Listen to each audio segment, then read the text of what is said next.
Assalamualaikum warahmatullahi wabarakatuh.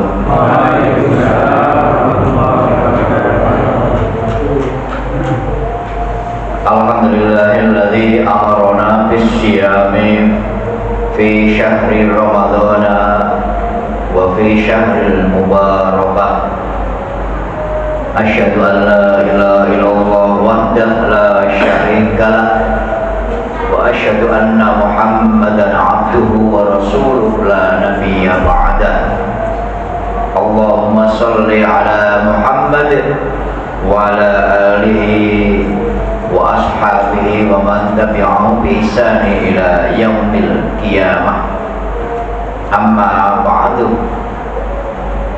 Ayyuhal hadirun, ayyuhal mustami'un rahimakumullah.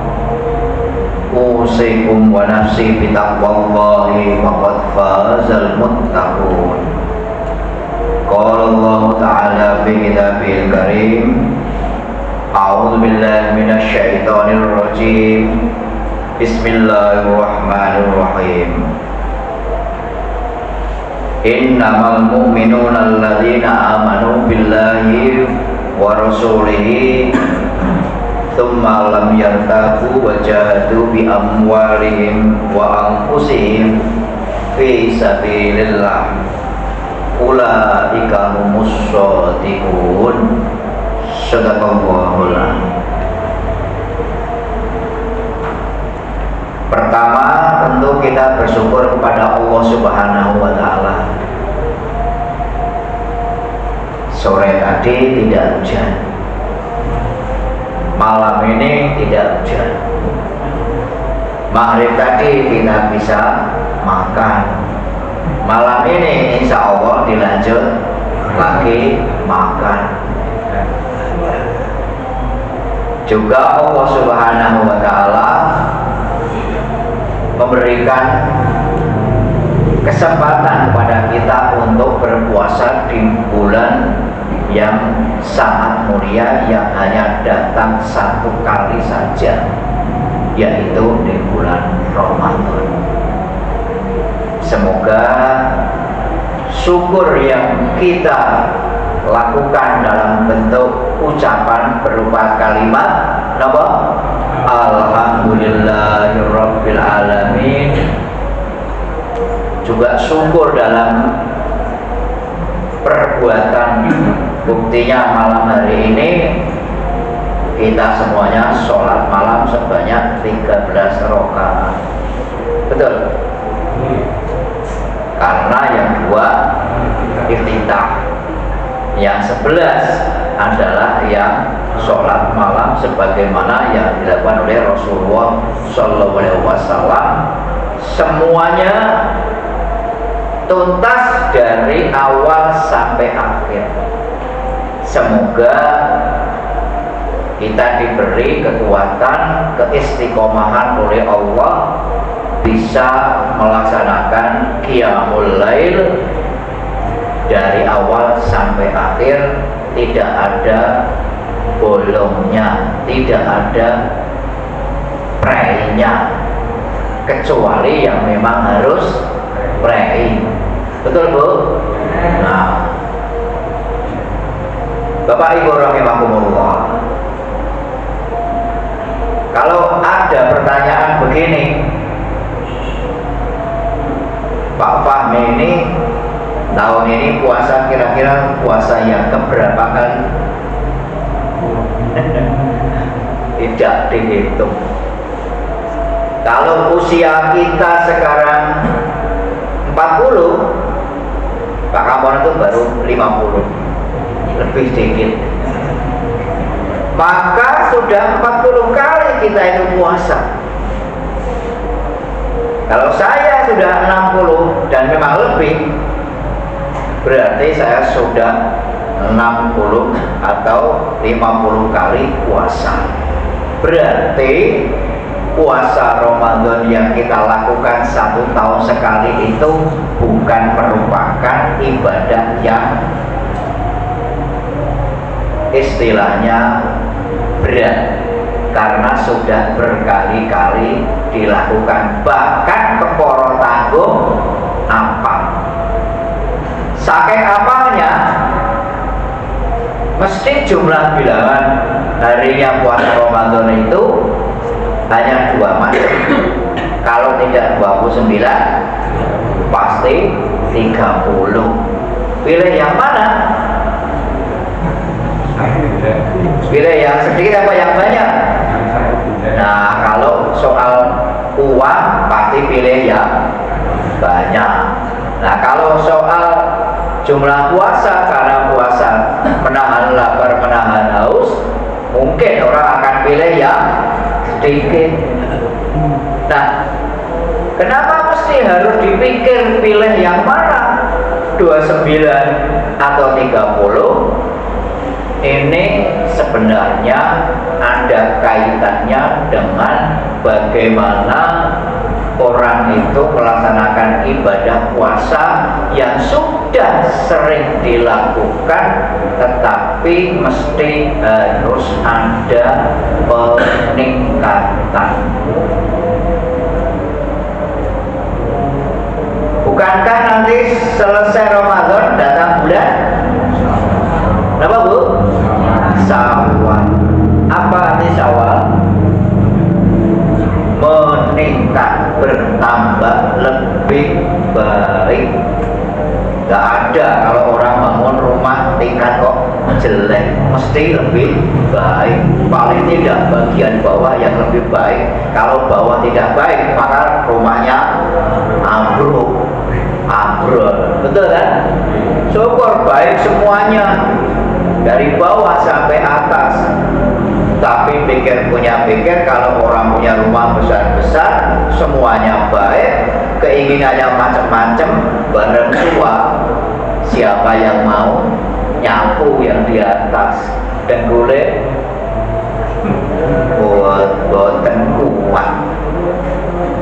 Nah, kalau puasa itu nanti ditutup dengan bulan Syawal, maka memang sebenarnya ada 4 yang saling berkaitan, berputar satu dengan yang lain menjadi satu putaran. Di tengahnya itu adalah orang yang bertakwa. Jadi ibarat bangunan rumah trapesium, puncaknya itu adalah orang yang bertakwa. Pojok sebelah kanan, belakang, depan, kiri, depan, belakang itu saling menguatkan. Ya suddu ba'dun. Kalau ingin menjadi orang yang bertakwa, maka 4 hal ini mesti harus diperhatikan. Dan 4 hal ini ada kaitannya dengan apa?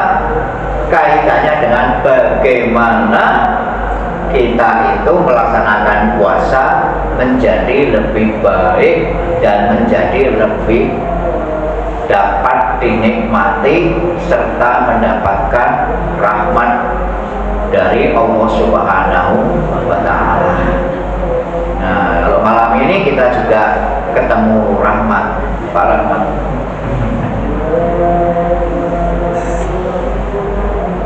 Apa syaratnya kalau kita ingin puasa kita berkualitas? 1, puasa yang kita lakukan ini harus didasari dengan iman. Iman itu artinya percaya. Iman itu yakin. Iman itu orang maido, boten maiben. Pokokipun pitados sekuat-kuatnya. Keimanan ini terhadap apa? Yang pertama, keimanan terhadap datangnya perintah itu dari siapa? Siapa yang perintahkan kita puasa? Allah Subhanahu wa Ta'ala. Makanya di dalam surat Al-Baqarah ayat 183, masih imam ini apa dan yang lain juga apa? Di situ Allah Allah berfirman, Bismillahirrahmanirrahim. Ya ayyuhalladzina amanu. Yang terjemahnya, wahai orang-orang yang beriman. Yang dipanggil siapa ini? Orang yang beriman. Alladzina amanu. Kenapa dipanggil dan mana panggilannya? Pakai huruf ya. Ya itu artinya wahai. Wong-wong bahasa Jawanya.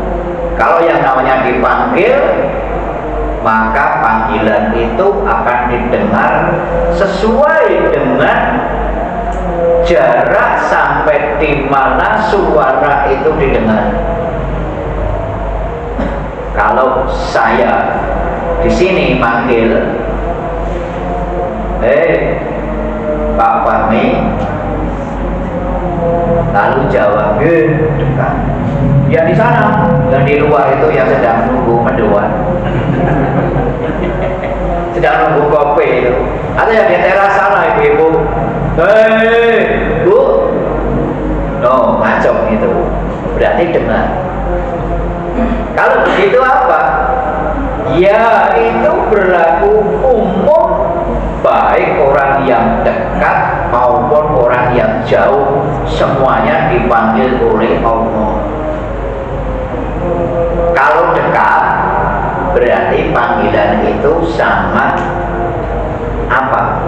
Dipahami. Kalau jauh kemungkinan besar juga bisa dipahami, tetapi melalui jalur yang agak panjang karena suara itu merambat sedemikian rupa. Nah, ini ya yang dipanggil ini adalah harfun nida, huruf panggilan yang menandakan bahwa semua manusia itu dipanggil oleh Allah, tetapi panggilan itu hanya bagi orang yang beriman. Kalau yang tidak beriman, tidak. Ibarat di masjid ini ada bakul lotek, mendoan, es dudung, jagung godok, cimol, sate. Lalu saya manggil, Mbak, lotek Mbak. Maka yang bakul, cimol, sate mendekat apa enggak? Tidak akan mendekat, kecuali merek-merek populer ditumbasi, kecuali. Maka yang mendekat adalah yang bakul yang dipanggil tadi. Nah, panggilan Allah itu adalah suatu panggilan yang amat baik. Karena apa? Isi panggilannya adalah kutiba alaikumusiyam, diwajibkan kepada kamu berpuasa. Jadi orang berpuasa itu harus didasari iman bahwa panggilan itu adalah benar-benar panggilan dari Allah, bukan panggilan dari tetangga, bukan panggilan dari kiai ustaz, bukan, tapi panggilan oleh Allah. Nah, ketika orang itu beriman, maka yang kedua, agar puasa kita ini menjadi berkualitas, maka mesti harus diikuti dengan kemantapan. Apa Pak Bu? Kemantapan. Mantap. Seperti kalau dalam terkenal saat itu yang terkenal siapa? Yang suaranya gandeng, bagus, sabetannya oke, goro-goronya bikin ke kiri sih. Dalam siapa? Oh, bukan mantap, walaupun namanya mantap, tapi itu agak celak. Kalau goro-goro kata para dalam, yang mantap, gede dhuwur, suaranya bagus, itu adalah narto sabdo. Betul. Nah, narto sabdo itu dalam yang terkenal dan baik yang menciptakan gending-gending yang bagus. Salah satunya ada gending yang berjudul apa? Ojo mung lamis. Nah ini lalu kemudian digubah, ayo sedulur dadi wong Islam rinam baran iman. Kalau ingin jadi orang Islam maka harus pakai iman, dan imannya harus mantep. Masa iman ini harus mantep? Apa nggak boleh ragu-ragu? Tidak boleh, karena sudah ditegaskan oleh Allah dalam surat Al-Hujurat ayat yang ke-15. Nanti panjenengan buka. Di situ Allah memerintahkan kepada kita, Bismillahirrahmanirrahim, mengabarkan kepada kita, innamal mu'minuna alladzina amanu. Sebenarnya yang dikatakan orang yang beriman sebagai dasar beramal ibadah apapun itu adalah alladzina amanu, yang juga beriman billahi, kepada Allah. Nah, perintah puasa itu Allah Subhanahu wa ta'ala yang akan membalasnya, dan balasan itu tidak ada batasnya. Kalau tadi kita sholat jamaah dibalas oleh Allah berapa Pak Bu? 27 derajat. Kenapa 27 derajat? 360 derajat, malah nggak jadi sholat. Oke. Kenapa kok tidak 90 derajat, hanya 27? Kalau orang berinfak 1000 saja diibaratkan 1 biji padi, maka menjadi 7. Setiap tangkai 100 jadi 700. Ada batasnya, ada nominalnya. Tapi kalau puasa, wa ana ajzi bihi, terserah saya yang akan membalasnya. Nah, kalau terserah kepada Allah, berarti apa? Kita harus benar-benar dalam berpuasa itu diikuti dengan keimanan tanpa ragu-ragu. Makanya innamal mu'minuna alladzina amanu billahi wa rasulihi tsumma lam yartabu, lalu kemudian tidak ragu-ragu. Ketidakragu-raguan itu lalu diikuti apa? Sungguh-sungguh atau temenanan. Nah, orang ini puasa temenanan apa tidak? Benar apa tidak? Maka kalau kita menginginkan meraih derajat orang yang muttaqin, puasanya berkualitas, syarat yang kedua yaitu berilmu. Kenapa Pak? Berilmu. Oke Bu? Pak Bu, kalau orang puasa itu mengeluarkan darah, puasanya batal apa tidak? Hah?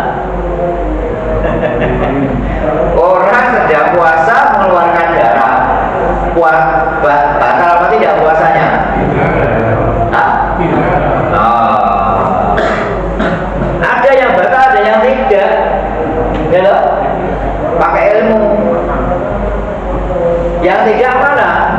Orang sedang puasa lalu donor darah, tidak membatalkan, malah dapat pahala. Nah, itu mengeluarkan darah.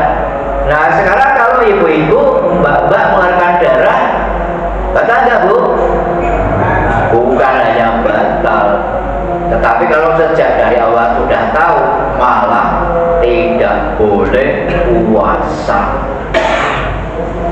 Alhamdulillah tidak puasa, ya Bu ya. Loh kenapa? Karena mengeluarkan darah bagi wanita itu sudah sunnatullah dan diberi keringanan tidak puasa. Silahkan nanti ganti puasa di hari lain. Siap atau siap? Bu, Mbak? Harus siap. Ini wa antasumu khairul lakum, ganti di hari yang lain. Contoh lagi, kalau orang yang namanya puasa harus pakai ilmu. Siang jentek, panas entak-entak, sedang melakukan perjalanan naik motor maupun ontel atau di sawah pulang, wah panasnya minta ampun, mendung tidak hujan-hujan, sumuknya minta ampun. Lalu di meja ada es dawegan campur durian. Awan-awan loh nih loh. Kira-kira gimana? Pengen apa? Pengen? Pasti pengen. Tapi kemudian apa? Orang berpikir, wah saya pakai ilmu ini, kalau saya nekat minum berarti puasa saya batal. Oh ya sudah, gak apa-apa, ilmunya hujan gajek. Jam 11:30 panas jentek, sudah pada waktunya mau sholat zuhur. Nah ketika mau sholat zuhur, orang kalau wudu disunahkan apa? Nah berkumur.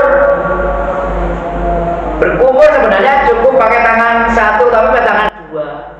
Kalau berkumur itu berarti tiga. Satu, masukkan dalam mulut. Dua, ke hidung. Ketiga, menyemprotkan kembali baik hidung maupun mulut. Rodok seger, anyep, lumayan, ini kan? Baru satu, lagi dua. Kok segernya saya tambah? Ke bawah apa keluar? Udah mulai ini diuji ilmunya, hatinya. Ketiga, nah 3 kali sunahnya kan? Mana ini? Keluar tidak, keluar tidak. Kalau ternyata ya dikeluarkan tapi seret, yang separuh lebih bles. Nah itu berarti orang yang puasa ilmunya belum lengkap. Kalau ilmunya belum lengkap bagaimana? Apakah orang ketika mau sholat saat puasa tidak boleh berkumur? Boleh apa tidak? Hah? Boleh. Tetapi harus hati-hati, jangan kebanteran sehingga sampai masuk tenggorokan. Tapi kalau lupa langsung masuk tenggorokan, gimana Bu, Pak? Ya sudah, karena lupa. Pakai ilmu.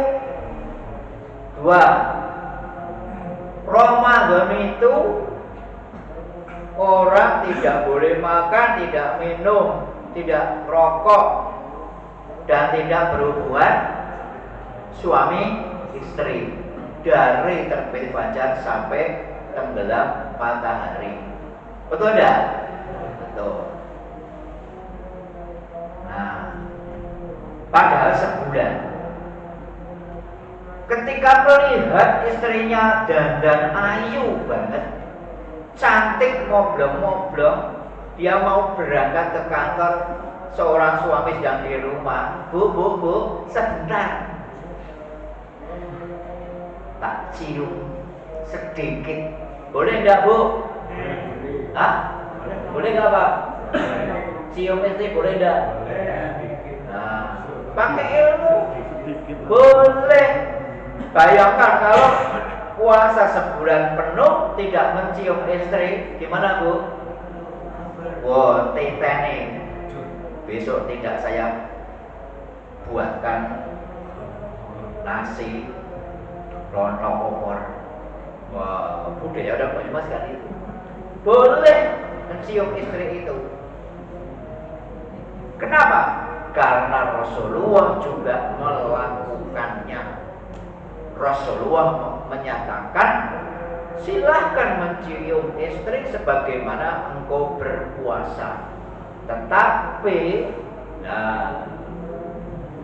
hendaklah engkau benar-benar memiliki benteng kuat untuk menahan diri, jangan sampai bablas. Kalau sampai bablas, dendanya apa? Wah, dari memerdekakan seorang hamba sampai puasa berapa tahun? Oh, 2 bulan. 2 bulan berturut-turut. Ini pakai ilmu Bapak Ibu rahimakumullah. Nah, Bapak Ibu rahimakumullah, ternyata puasa ini sangat istimewa. Penjenengan buka nanti dalam Al-Quran. Perintahnya dalam Al-Baqarah 183. Ditutup dengan la'allakum tattaqun. Penjenengan buka lagi 185. Ditutup dengan apa itu? Juga takwa. Di sini takwa takwa. Nah, makanya apa? Orang kita diperintah oleh Allah untuk berpuasa itu agar benar-benar menjadi orang yang bertakwa. Dan orang yang bertakwa itu adalah orang yang istiqomah, seperti diterangkan di dalam surat Al-Fussilat ayat 31. Innal ladzina qalu rabbunallahu tsumma istaqamu tatanazzalu alaihimul malaikatu alla takhafu wa la tahzanu wa abshiru bil jannatil lati kuntum tu'adun. Orang-orang yang beriman itu yakin puasa adalah perintah Allah, puasa akan memberi kemanfaatan yang besar bagi kita untuk mendekatkan diri kepada Allah. Maka ketika orang itu tsumastaqamu, lalu istiqomah. Istiqomah itu sepanjang hidup, tidak saat puasa Ramadan saja. Di luar Ramadan inilah yang paling berat. Sebab yang namanya orang hidup pasti akan ada berakhirnya. Pimpinan kita, pimpinan daerah kita, pimpinan Muhammadiyah kita yang agak jauh sana rumahnya, Pasir Kidul. Siapa yang kemarin yang meninggal? Pak Rendra.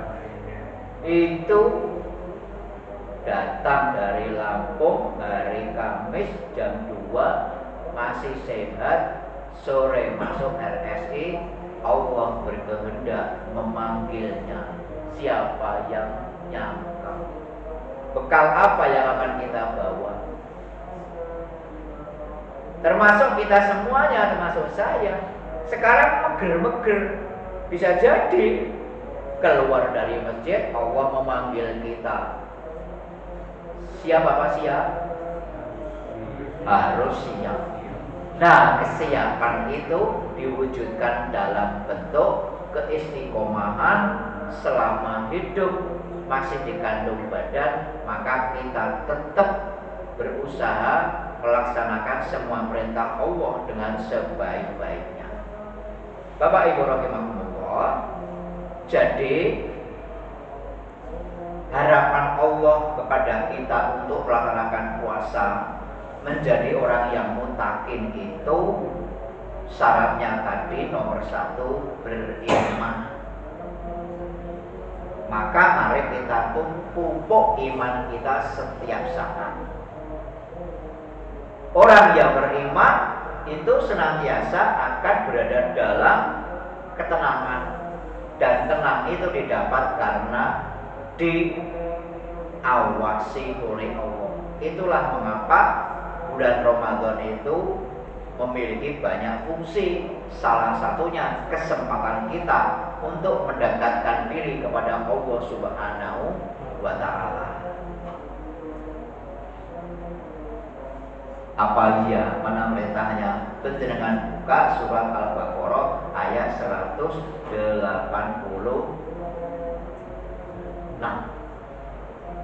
Wa idza sa'alaka ibadi anni fa inni qarib.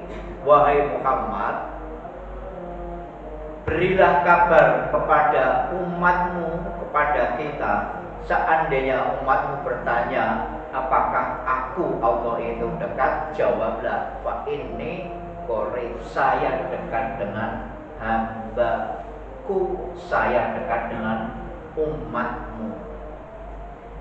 Nah, kalau yang namanya orang dekat, saya selalu dekat dengan istri, maka istri saya menjadi senang, bahagia, tenang, tidak usrek, tidak kemana-mana. Kenapa? Karena saya awasi. Tapi kalau jauh, maka bisa jadi digoda orang lain, kan begitu. Nah, ketika kita ingin dekat dengan Allah, maka Allah memberikan syarat 2. Apa? 1, ujibu da'watad da'i idza da'ani. Kalau kita ingin dekat dengan Allah, maka berdoalah kepada Allah setiap saat. Itulah mengapa ketika Ramadan kita berdoa, Allahumma innaka afwun tuhibbul afwa fa'fu anni, subhanal malikil quddus rabbul malaikati war ruh. Berdoa yang sebanyak-banyaknya, terserah kepada kita mau berdoa apa. Yang jelas berdoa sesuai dengan hati kita. Yang kedua, kalau kita ingin dekat dengan Allah, fayastajibu li, indahkanlah apa yang menjadi perintahku.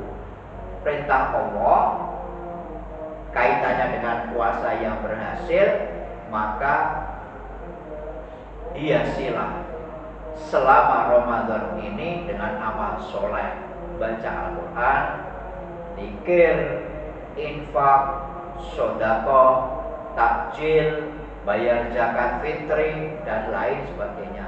Dan yang ketiga, wal yu'minu bi, percayalah kepadaku, atau hendaknya kita percaya kepada Allah bahwa puasa yang kita kerjakan ini diawasi, dibalas oleh Allah Subhanahu wa Ta'ala.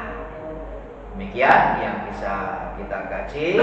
Jadi kesimpulannya apa? 1, orang berpuasa itu mesti harus didasari iman. 2, harus pakai ilmu.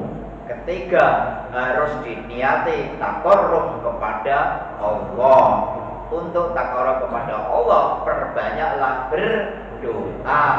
Selain berdoa, indahkanlah perintah Allah. Dan yang terakhir adalah tentu saja beriman, diikuti dengan istiqomah. Sejak seperti itu, semoga Allah mengabulkan doa kita, dan semoga ibadah puasa kita tahun ini menjadi lebih baik dan menjadikan diri kita semakin damai, semakin mendapatkan karunia dari Allah Subhanahu wa Ta'ala. Ya, nun wal qalami wa ma yasturun, fastabiqul khairat. Akhirul kalam, assalamualaikum warahmatullahi wabarakatuh.